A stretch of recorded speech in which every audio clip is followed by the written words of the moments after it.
C'est mieux d'être venu ici au Secours Office parce qu'il faut savoir que dans les magasins, les gens qui travaillent en magasin, c'est des gens qui n'ont pas de pouvoir de décision sur les photos, etc. Donc même si vous allez en magasin, en fait, ça ne sert à rien. Je voudrais dire que la position de H&M est très très claire. Nous avons fait une horrible erreur et nous le regrettons vraiment. Si vous connaissez un peu H&M, nous avons aussi une politique interne tolérance zéro contre le harcèlement, discrimination, le racisme. C'est aussi dans nos valeurs. Je crois que tout le monde connaît les magasins de H&M chez nous. Bien sûr. Et que la société aussi, et qu'à travers des gens qui travaillent en magasin, mais ici aussi dans les bureaux, dans tous les pays, aussi à travers nos campagnes, nous sommes une société qui est pour la diversité. Je crois, si vous connaissez les magasins, on en a discuté hier, que vous voyez des personnes de toute origine qui travaillent chez nous. Ce qui ne veut pas dire, ce qui s'est passé, c'était accidentel, mais ça ne veut pas dire qu'on ne doit pas prendre nos responsabilités parce que nous sommes une grande marque, on a énormément de responsabilités et ici, on a manqué de prendre cette responsabilité. On ne sait pas ce qui s'est passé et vous pouvez être sûr qu'on va vraiment regarder ce qui s'est passé et faire en sorte que quelque chose de pareil ne se passe plus jamais. Donc tout ce que je peux dire, c'est que l'erreur est absolument chez nous et que nous nous excusons envers tout le monde qui a pu blesser. Vraiment, on comprend les critiques, c'est inacceptable. C'est tout ce qu'on peut dire. Moi, je suis quand même un peu choquée de voir qu'il n'y a pas d'éthique chez H&M. Avant que vous produisez un bel t-shirt, je crois que ça passe entre les mains de beaucoup de personnes. Arriver jusqu'à je crois, à le détailler, à le mettre en magasin, je crois que quelque part vous avez réfléchi avant de produire ce t-shirt et ses écrits. Et moi je suis mannequin, donc je sais qu'on ne prend pas les habits au hasard et on dit toi tiens, toi prends. Non, c'est qu'il y a c'est déjà prédestiné à savoir qu'il y a tel gosse qui va le mettre, il y a tel vêtement qu'on va mettre. Donc, quelque part, quand vous présentez vos excuses, on a l'impression que c'est comme si on se dit, bon, c'est parce que ça a pété, c'est pour ça qu'on doit présenter des excuses. Laissez-moi parler, madame, je vous ai écouté. Donc, on part du principe où on se dit, quand on a habillé ces gosses, on savait bien ce qu'on était en train de faire.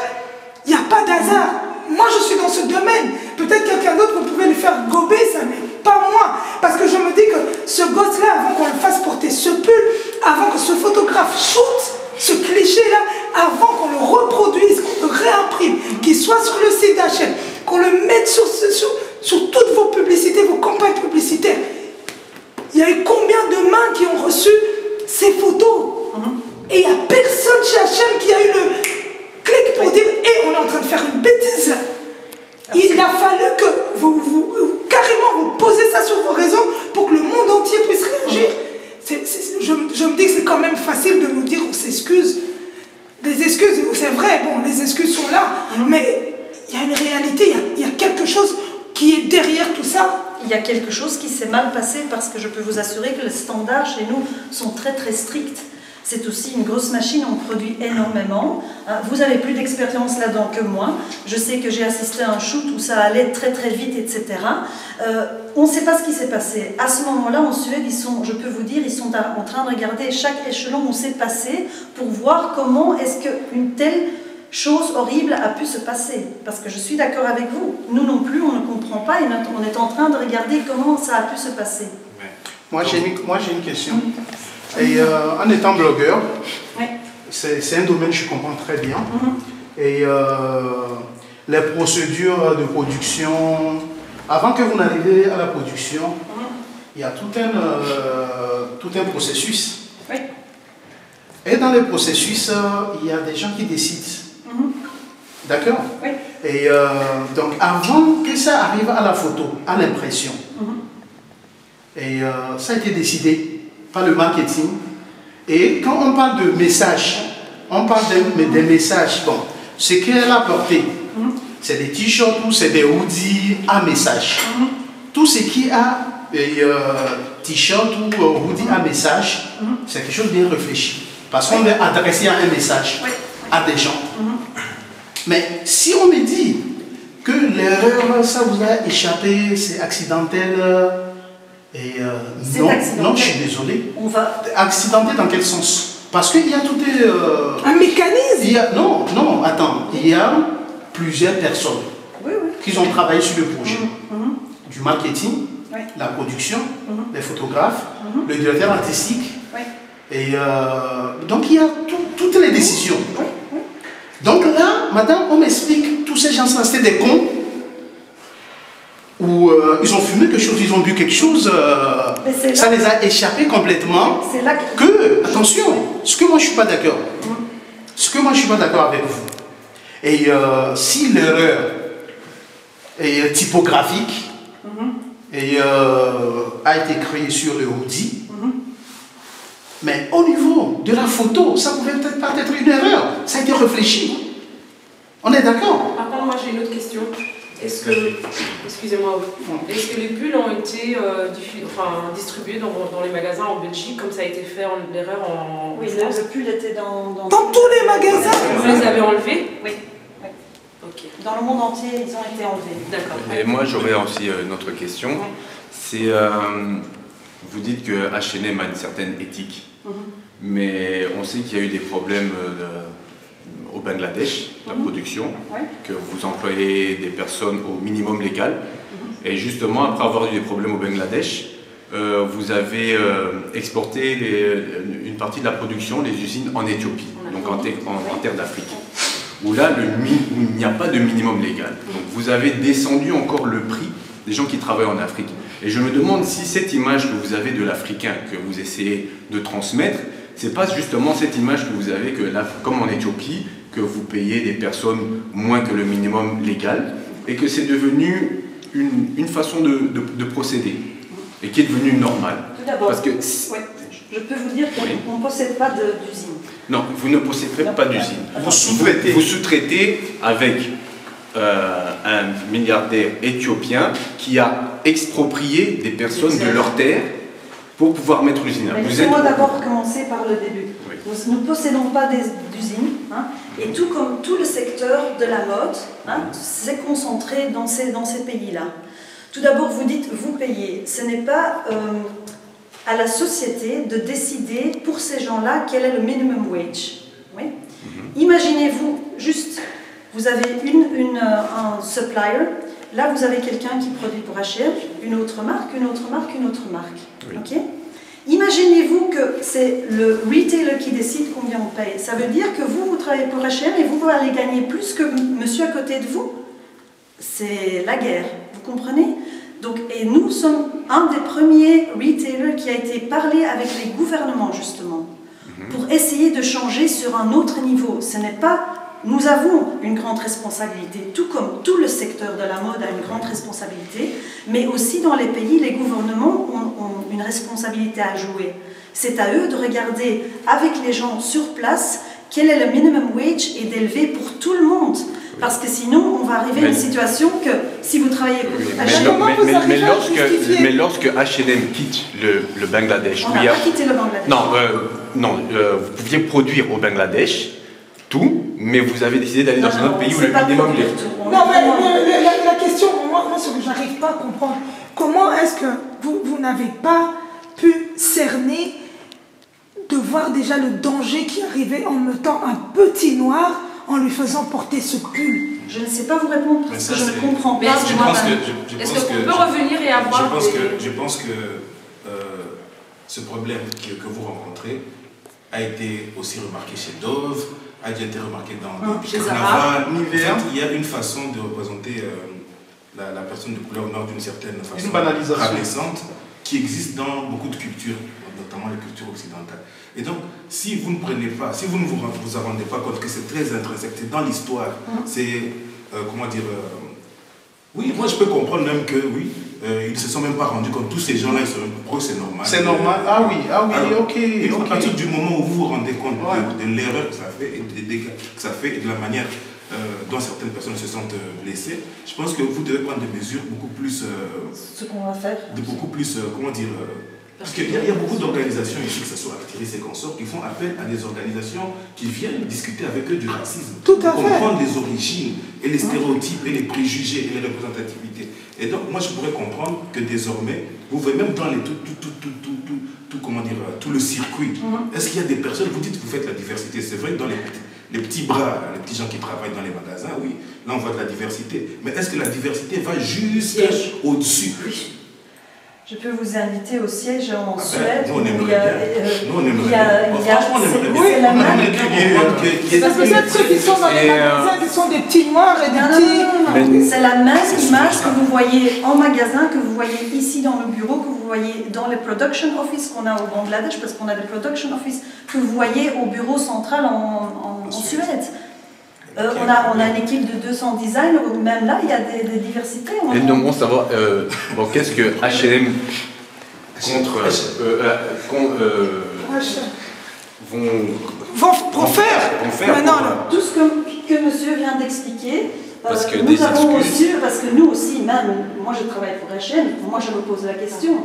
Moi aussi, je dis, si c'est inacceptable, comment est-ce possible que personne a remarqué ceci? Mais est-ce possible aussi, lorsque la production arrive en Belgique, que la Belgique remarque qu'il y a un dégât? Oui, et préviennent en la fait, Suède. l'image a été mise sur les site. réseaux sociaux. Non, sur le site. Et Oui. puis c'est la Suède qui retire l'image. Mais quand l'image a été mise, et le produit était déjà dans les magasins. Mais ça c'est normal. L'image va toujours être mise, les produits vont toujours être en magasin. Et les gens dans les magasins n'ont pas réagi. Et madame, le temps de réaction aussi est vraiment phénoménal chez H&M. Enfin, moi, je suis totalement choquée par rapport à ce que disait, on parlait à l'extérieur. Zara a connu le même problème avec un t-shirt rayé. Rayé avec l'étoile. Ça a mis 2 heures pour que ce soit... l'image quitte les réseaux sociaux parce qu'il y a eu un lobbying certainement puissant. Et le produit retiré du magasin. Juif. Oui, il faut dire que c'est un produit juif, il faut le dire. Concurrente de chez Zara. Moi, je ne comprends pas qu'on a attendu jusqu'à hier pour avoir des excuses pour dire que définitivement les articles ont été retirés. 48 heures, c'est énorme. 48 heures. Moi, j'ai eu des coups de fil déjà lundi où je me suis déjà excusée. Hein. On a eu des coups de fil de partout. Hein. C'est énorme, même encore maintenant. Donc, il faut le temps aussi. Par exemple, ici en Belgique, je suis la seule porte-parole. Donc, il faut le temps que j'appelle aussi, que moi, je m'informe auprès de la Suède pour moi aussi leur dire. Expliquez-moi comment est-ce qu'on a pu faire ça. Est-ce qu'on pourrait avoir plus d'erreurs parce qu'il y a bien une personne qui a fait. Il faut bien là maintenant ils sont en train de regarder. Comme tout le monde l'a dit ici, il y a tellement de mains qui sont passées. Oui. C'est ça de dire. La Suède a dit on va maintenant chercher des experts parce que c'est notre responsabilité. Oui, nous avons une équipe, mais vraiment des experts, comme monsieur dit, parce que c'est notre responsabilité d'être au courant de toutes les sensibilités raciales et culturelles. Et avec cette faute qui s'est passée ici, il faut qu'on aille encore plus loin, parce qu'on a des règles très très strictes, mais clairement pas strictes assez, parce que voilà, on est là maintenant tous ensemble. Julien disait tout juste maintenant en femme de 10 ans, qui disait tout juste ce mot. La personne a l'intelligence de comprendre quand même qui va choquer. Je suis d'accord avec vous, monsieur. Je suis d'accord avec vous. D'accord. Oui, je suis d'accord avec vous. J'ai du mal à comprendre. Moi aussi. Voilà.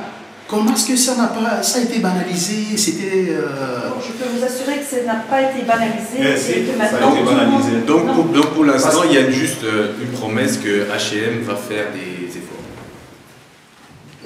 Déjà, c'est pas à partir de maintenant qu'on fait des efforts. Il faut quand même savoir qu'on a déjà eu des t-shirts aussi qu'on a retirés, ou que même lorsque la photo est faite, que quelqu'un s'est dit ok, ça, stop, c'est pas ok. Parce que là, ça malheureusement, c'est une chose qui est sortie. Parfois, c'est clair, si on travaille avec une équipe de 240 designers, des product managers, etc., il faut voir le volume qu'on produit aussi. Tout vêtement doit être... Et comment allez-vous corriger le tir? Non, le volume n'a rien à voir. Vous allez corriger ce tir? Il y a l'échantillon. C'est ça la question, c'est comment vous allez corriger ce tir? Parce que soyez sûr d'une chose, que les Noirs... Ils ont tiré leur révérence. Peut-être que vous aurez les miettes des Noirs qui ne valorisent pas leur propre race et leur propre culture, mais vraiment les Noirs qui ont la tête qui fonctionne normalement, ils oublient H&M. Mais c'est très dommage. Et par exemple, moi j'ai mis point jamais de ma vie. Oui. Et il y a une campagne que je suis en train de lancer sur les réseaux sociaux de ne plus acheter H&M. Je comprends. Mais c'est très triste, madame, parce que H&M a collaboré avec pas mal d'artistes. J'avais collaboré par le passé, et voilà, j'étais choqué. Maintenant, pas des artistes, on travaille avec Desmond Tutu. À l'époque, c'est notre oui, bien sûr. La stratégie durabilité, on a travaillé avec plein de modèles. Donc voilà, oui, on a causé un très grand problème pour nous. Hein. Et donc H&M promet aussi de désigner un responsable, parce qu'on aimerait quand même savoir qui est. Il y aura une conférence de presse, il y aura une conférence de presse. C'est la Suède. Mais ça, vous ne le savez pas, qu'il y aura une conférence de presse ou une explication globale. Ça, vous ne le savez pas. Non, ça, je ne sais pas. En fait, c'est un peu triste que tout ça a pris une telle ampleur et qu'on a droit juste à 15 lignes où on s'excuse qu'on a retiré. Mais on aimerait bien avoir quand même des portes. Moi, je sais vous donner une adresse email des Media Relations en Suède, parce que là, c'est vraiment. Avec c'est plaisir. la maison mère, il y a tous les spécialistes, c'est là que ça se passe, parce que moi, je peux vous répondre à un certain niveau, c'est clair, je n'ai pas toutes les informations. Avec plaisir. Sur le Skype, on voulait discuter avec lui, avec plaisir, on veut avoir. Je peux avoir votre email comme ça. Moi, je voulais juste savoir si on trouve, parce qu'il y a entre guillemets, on ne sait pas exactement les coupables, moi je les appelle comme ça, les coupables qui ont fait ces conneries, les mesures que vous allez prendre pour les punir. Parce qu'ils doivent être punis. Moi j'attends déjà, nous aussi on attend parce une explication, ce qui s'est passé. Ils doivent être punis. C'est un truc, ils doivent être punis. Je voudrais savoir qu'est-ce qu'il en est pour les sweatshirts. Est-ce qu'ils vont être détruits parce que ce serait lamentable de les revendre ça dans un autre ailleurs On ne détruit pas les vêtements, ça c'est clair.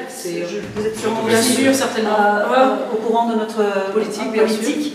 Donc ce qui va se passer avec ces sweats, c'est qu'ils vont être tout de suite, même qu'ils sont neufs, ils vont tout de suite être recyclés. Donc ça veut dire que ça va devenir des locs pour les industries automobiles, ou bien ce qu'on fait aussi quand on recycle des tissus, c'est faire de l'isolation pour les voitures. D'accord. Donc, mais ça ne va pas être revendu pour remettre. D'accord, très bien, ça nous convient. C'est clair. On espère que, franchement, du fond du cœur, on espère qu'on ne sera plus jamais sali et comment je peux dire, il n'y a même pas de mots pour qualifier ce qui s'est passé là, madame. Je ne sais pas si vous vous rendez compte, vous avez blessé toute une communauté, peut-être pas vous personnellement, mais la société pour laquelle vous travaillez. Vous avez touché notre amour propre. Et peut-être que vous voyez ça comme ça, c'est une situation qui vient et qui passe, mais je peux vous assurer que moi je comprends, mais qu'en Suède aussi ils comprennent, parce que je ne sais pas si vous connaissez la mentalité suédoise, mais ils sont ils font toujours très attention, même parfois trop, de ne pas vexer. C'est pour ça que nous aussi on s'est dit, comment est-ce que ceci a pu se passer? Et c'est dommage parce que le nombre d'Africains ou de Noirs c'était une marque entre guillemets encore respectée et respectable.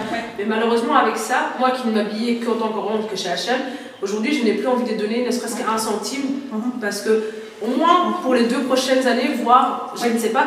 Mais je suis choquée, je voudrais vraiment avoir plus que 15 lignes, parce que c'est triste, parce que si j'apprendais un t-shirt aujourd'hui avec une croix gammée, ou en disant, parce que revenant en arrière, il y a moins de 100 ans, c'était ce qui se passait.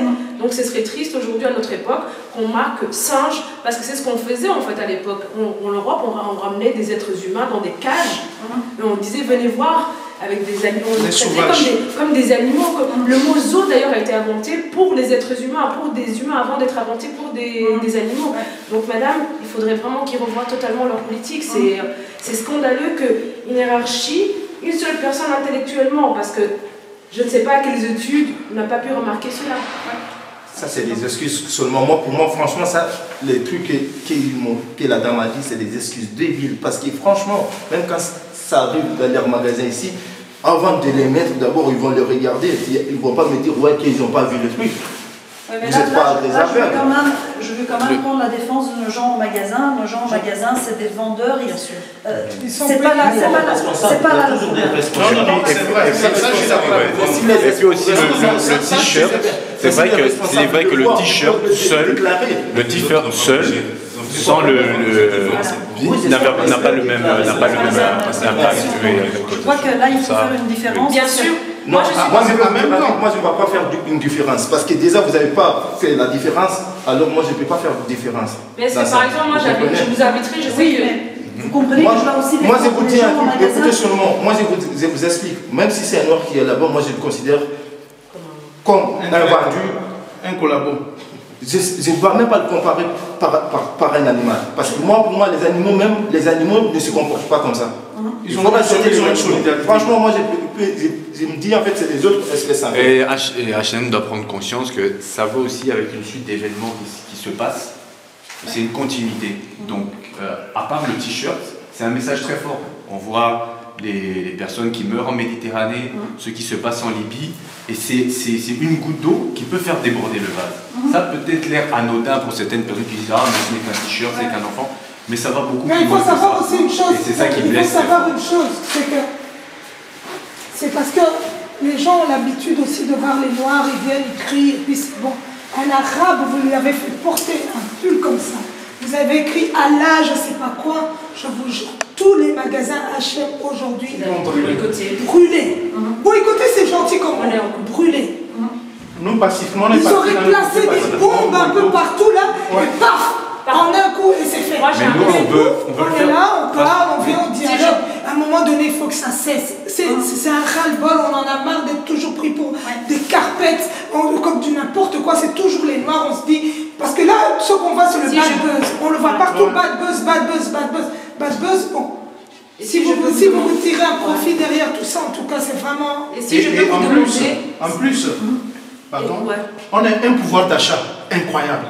On a un pouvoir d'achat. Parce qu'actuellement, quand tu vois toutes les marques, quand tu entends même le discours de Lacoste actuellement, Lacoste, quand tu demandes son cible, il te parle de la racaille. D'accord? On a un pouvoir d'achat incroyable. Et ce pouvoir d'achat, voilà, qui adore H&M, qui apprécie H&M, vous me blessez. On va vous blesser aussi. Et comme vous êtes la responsable, je sais que chaque boutique ou chaque font une réunion chaque matin pour parler avec leurs employés. Je sais que vous avez énormément de diversité dans votre magasin, que ce soit des Arabes, des Noirs et des Blancs, enfin des humains.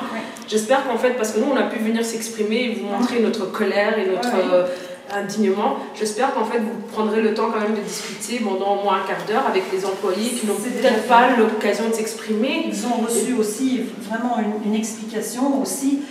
Chez nous, c'est très transparent, donc dès qu'il y a quelque chose qui doit être dit, on demande de le dire, qu'on puisse prendre le feedback et le remonter jusqu'en Suède. On a aussi envoyé une lettre à nos gens pour s'excuser, parce que aussi nos gens en magasin, c'est pour ça que je le disais, qui disent « mais comment est-ce possible que ceci s'est passé ?» Donc à eux aussi, on doit faire une excuse, parce qu'eux, ils travaillent pour H&M. Ils doivent il faut s'excuser aussi auprès de tous ces types-là qui travaillent pour vous. Envers de leur famille, voilà quoi. Moi aussi, j'ai reçu des téléphones de ma famille pour dire bon, et alors qu'est-ce qui se passe? Bien sûr, madame. Donc ça, je vous êtes juste l'arbre qui cache la forêt. Ça, on le sait. En interne, c'est clair qu'on ne va pas dire voilà, on n'en voit rien. Moi, je sais que vous êtes l'arbre qui cache la forêt, mais c'est important quand même que eux là-bas, ils sachent très. Mais moi, après notre conversation, c'est clair que je dois appeler la Suède pour dire, voilà, ça c'est ce qui a été dit, ça c'est les questions qui ont été posées. Et nous attendons vraiment un signal très fort. Et je vais vous envoyer l'adresse email où vous pouvez poser toutes vos questions. Parce que là, c'est vraiment le bureau central et eux, ils ont plus d'informations que moi, ça c'est clair. On va faire ça, on vous envoie ça alors. Merci. Merci à vous. Vous appelez Marianne. Marianne. Ok, merci Marianne. Pardon, merci.